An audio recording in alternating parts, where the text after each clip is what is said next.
Hey, what's up guys? It's Luke from Luke is a Black Sheep Photography here in Sacramento. And today is another Getting Nifty with the 50 video. I've been trying to use this 50mm lens a lot more. It's one of the best lenses I own, but to be honest, 50mm is not my favorite focal length. It's not as close as a 35.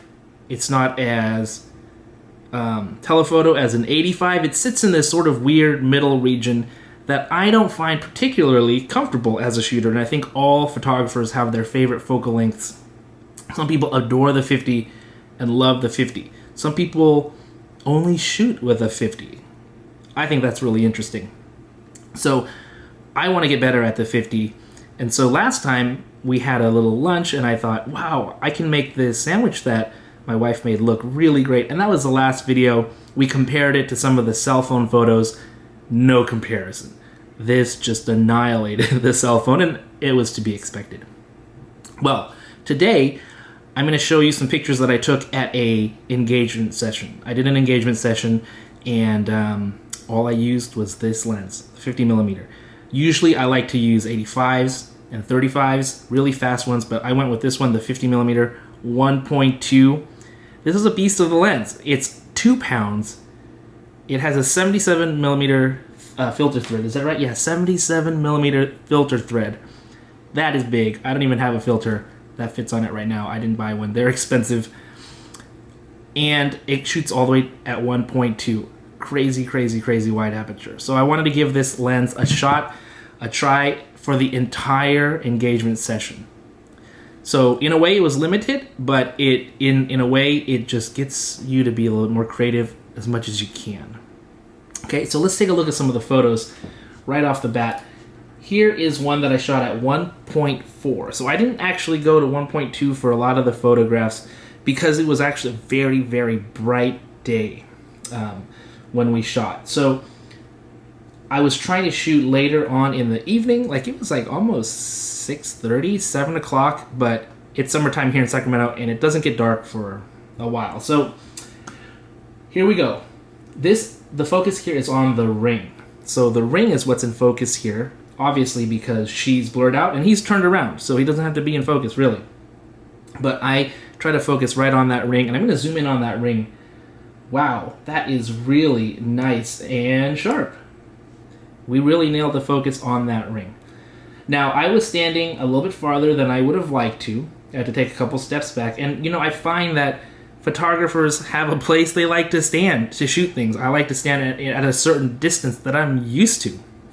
And shooting with this, it's not something I was really used to. And so I was at this distance and I got this shot. It's sort of like a medium shot. I do like it though. The focus is on her hand, but you can still see the expression on her face. I like that a lot. I also like that the background is so blurry and soft. That bokeh that this lens can produce is really stunning. I really do love it. Let's go to another picture. And here we go. I switched it up, a little bit different location here. Now we have my client, Nikki. She's in focus. Beautifully shot in terms of, I love the way the color is rendered. I, of course, edited this to the colors that I like, but I really like the way it came out in terms of the tones, the contrast. I thought it looked really, really good. And this time you can tell that they are admiring the ring. The ring, again, being sort of a focus of this photo, definitely a focus of the last photo. But with this photo, it's blurred out, but you can tell it's there. You can tell they are admiring the ring. Now, in order to get the ring and her in focus, I would have had to shoot at a much smaller aperture. And all that beautiful blurry background suddenly would not look so blurry anymore. Everything would be a lot more in focus. That just doesn't look as good, I feel. You know, some people, if you really love every single thing in sharp focus, that's great. I think a lot of people, most people, prefer like soft, blurry backgrounds. And in this case, you have to have that ring be a little bit blurry in able to keep that, you know. I mean, I guess you could probably manipulate this in Photoshop to get her ring and her completely sharp with the background blurry like that. But ain't got the time for that. for sure. But I do like the way this turned out. I think it's a beautiful photo for them. Let's go on to another photo here. I wanted to point this photo out.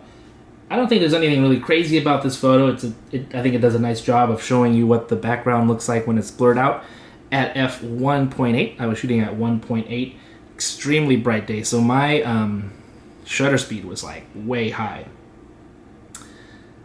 But I wanted to show you, check out the eyes. I was actually able to get them pretty much in focus for both of them. Sharp and in focus.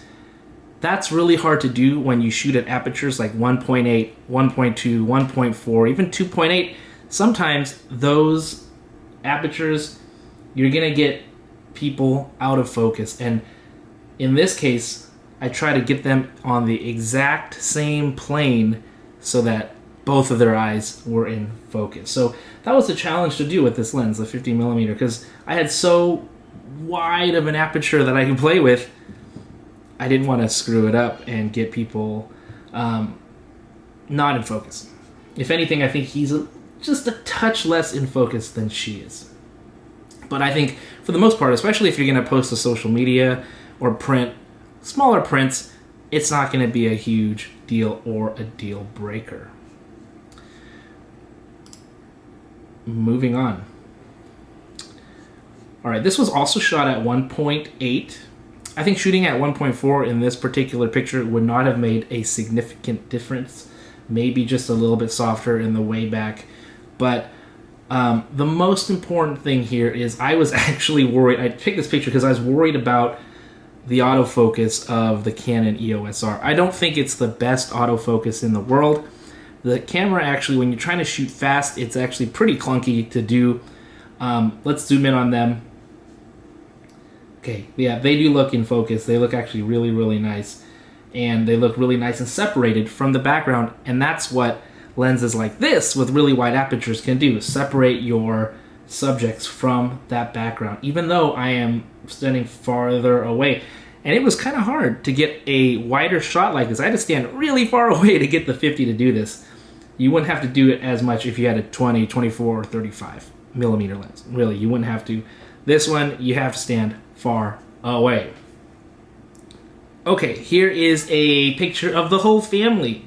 So they have kids already. Each of them have kids, and they brought the kids. Actually, the two older kids were looking out for the young kid, and she was going nuts at the shoot. I think it was just hard for her to stay still and quiet, which is totally normal for kids.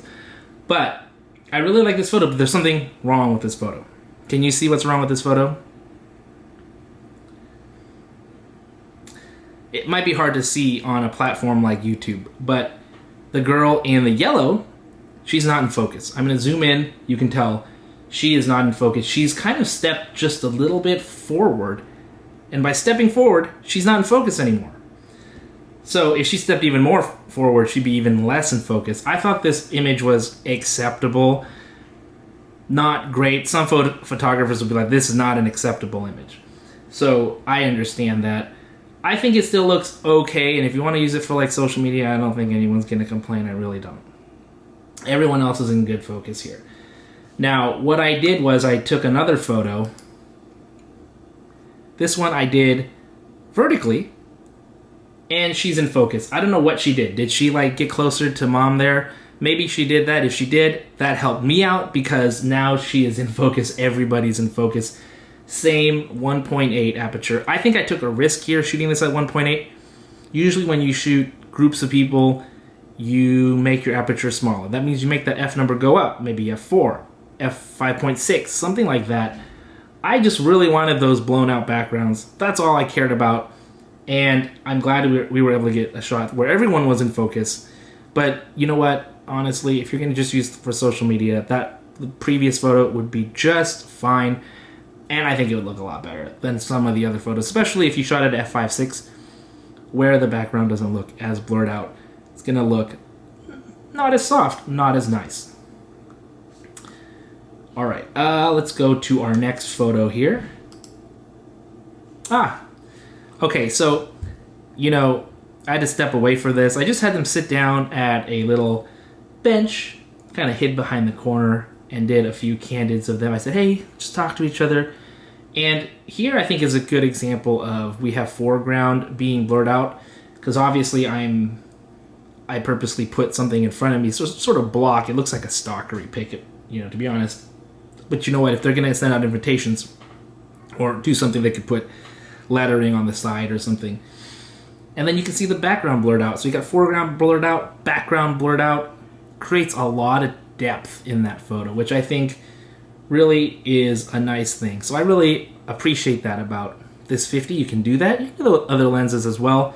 But I wanted to give this technique a shot with this lens, and it did a fine job. And you know what? The last photo I'll share is this one. Again, it's of the family. They wanted a picture of them sort of holding hands and walking. This was me pretty far away because, if, like I said, a 50 millimeter lens, to get a wide shot, you got to be pretty far away from the subjects to do that. And so I had to really, really back up in order to get this shot. And that's the challenge I found with the 50. I like shooting with things that are 35s or 24s because you get a really wide field of view. I like shooting with 85s and 100s, 100 millimeter lenses, because you can get close wherever you are. You can always sort of get close by zooming in and out, especially with like a 70-200 f2.8 or something like that. But with a 50, you're kind of just in that mid-range. You're never quite close enough. At least that's what I find. And you're never quite far enough either. That's what I find. So it's a challenge to shoot with the 50, but it's also a lot of fun. And hopefully I'm going to get better at the 50. I love the other focal ranges. I feel very, very comfortable with them. The 50, it's something I know I got to get better at. So I'm glad I have this nifty little guy right here to help me. Let me know what you think of the 50 millimeter focal length. Is that like a length you like to use? If it is, let me know how you use it. Give me some tips. I would love to hear from you. If you made it all the way to the end of this video, I really appreciate it. Thanks for watching, and I will see you next time.